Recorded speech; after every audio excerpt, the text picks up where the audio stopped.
never knew my great-grandpa Will. He was my mother's grandfather.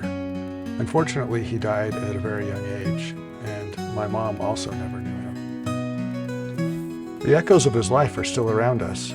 If we learn more about him, we will be able to notice them. Grandpa Will was born in Provo, Utah in 1883. That year, the Provo Tabernacle also began construction.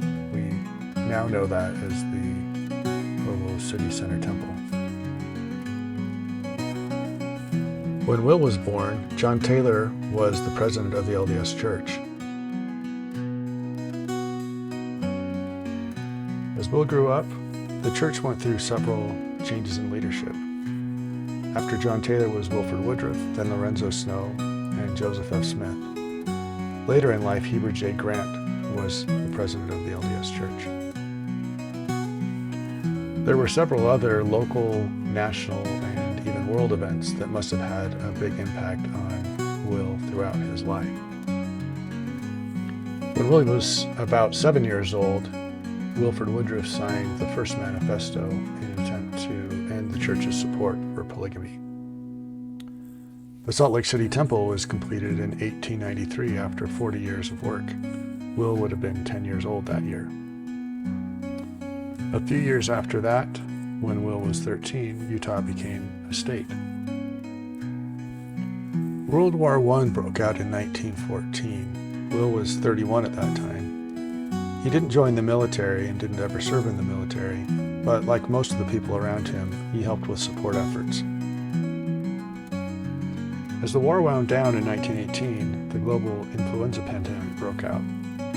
Grandpa Will was by then a bishop, and my grandpa Paul Taylor recalls that as a toddler he tagged along with his papa. They visited the sick to bless and comfort those in the ward.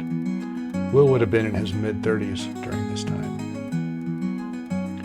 When Will was in his mid-40s, the Great Depression began. Utah's unemployment was at an all-time high, and some of the levels of unemployment were the worst in the nation. This was a challenging time for everyone, and Will was no exception. I wasn't able to find much information on Will's early life. He was born in Provo, as I mentioned. He was the oldest child in a family that would eventually have 11 children. Amazingly, all of his siblings survived into adulthood, and all but one of his siblings survived him. His oldest son, Weldon, recalled in a memoir that Will was a great baseball player as a boy and also a champion marble player.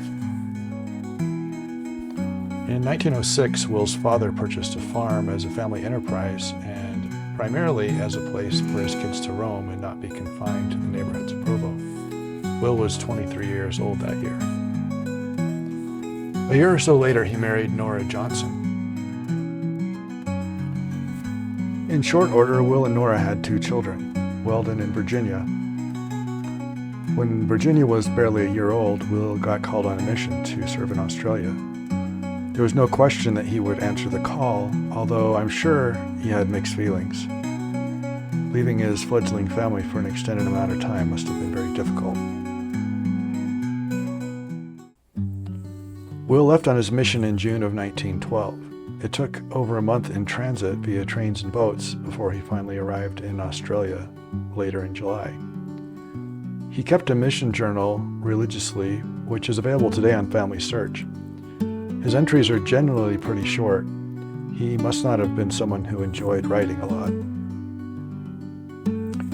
His mission was filled attracting in lots of street meetings and also providing leadership to the church members in Australia. In those days, the church encouraged new members to emigrate to Utah if at all possible, and the leadership of the missionaries was necessary to lead the church with the members who were left behind.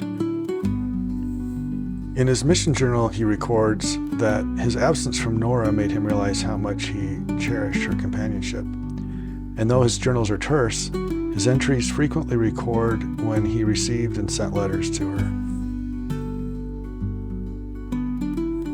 In the fall of 1913, Will's mission president fell ill, and Will was chosen as the new president of the mission. This seems to be a short-lived assignment, though.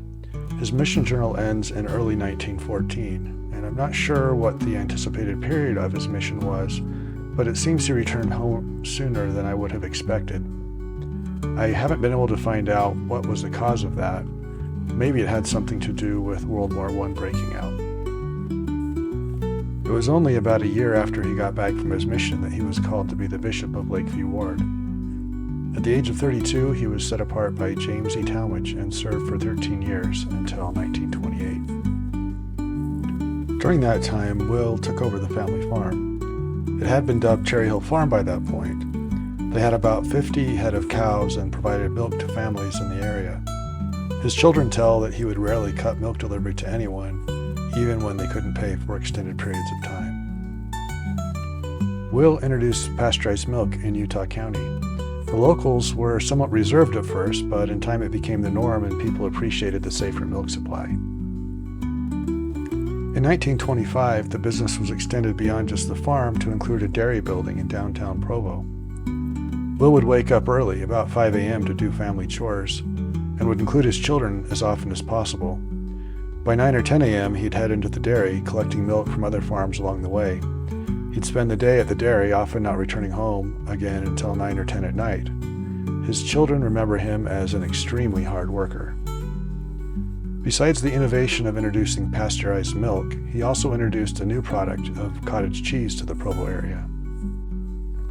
In addition to the dairy building, he also purchased a truck that was used for picking up milk and also delivering milk.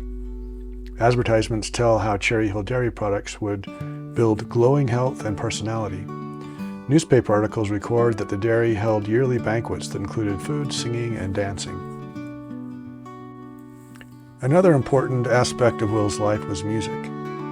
He was an avid singer. His children recall that he was always singing while doing chores. He was a member of the Provo Tabernacle Choir and also sang with his family group, the Taylor Quartet. The Taylor Quartet would perform around the community and at family events as well as church events. In the early 1930s, his beloved Nora was diagnosed with cancer and began treatment. There were years of treatments and surgeries and attempts to heal her, but they were unfortunately not successful. After fighting the cancer for a few years, she passed in 1935. Will was left with 7 children. They spanned from 11 years old to 23. Life continued, as it does, even in the vacuum left by Nora's death. Will continued his intensive schedule of farming and a dairying man. Will passed away rather suddenly in 1938. He was 53. One of his friends recalled that only a couple weeks before he had seen him and seemed healthy and hearty as ever. He fell ill, and though he expressed optimism about recovery, he unfortunately did not recover. The doctor said they felt it was a case of tick fever. His kids recorded that they felt he died of a broken heart. Will did not live long enough to cradle a grandchild in his arms or hear a grandchild call him Grandpa. I'm sure he would have loved that. As one of his grandchildren, and now that I know more about him, I'm now reminded when I see a jug of milk, pasteurized milk, of him, and when I see a tub of cottage cheese at the store, I may remember him. Maybe it would be a small joy to him that his life's work is still remembered, even in such simple ways. The echoes of Grandpa Will's life are with us still today. The ethic of hard work that we see in his descendants, singing while we play and work, and celebrating life and the fruits of his life's work at our frequent Cherry Hill gatherings.